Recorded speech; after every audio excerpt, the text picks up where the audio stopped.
کیا تویز کو لٹکانے کا جو عمل ہے وہ بے دینی یا بدعت کے زمر میں آ سکتا ہے، اور کیا اگر اسے بدعت حسنہ کہہ کر پہن لیا جائے تو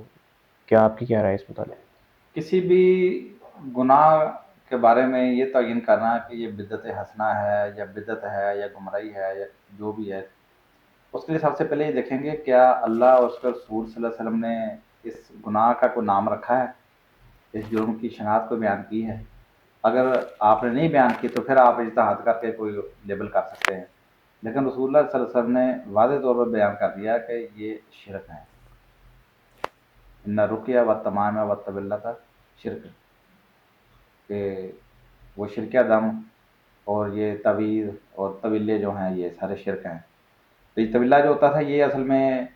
میاں بیوی کے درمیان محبت پیدا کرنے کے لیے جو تعویذ پہنائے جاتے تھے اس کو طویلہ کہہ دیتے تھے۔ تو آپ نے ان ساری چیزوں کو، سارے امور کو شرک ہی قرار دیا ہے۔ تو جو اس لیبلنگ رسول اللہ صلی اللہ علیہ وسلم نے کی ہے اس گناہ کے لیے، تو ہمیں بھی وہی استعمال کرنی چاہیے، نہ یہ کہ اس کی شناخت کو کم کرنے کے لیے اپنی طرف سے کوئی اور اصطلاحات پیش کریں۔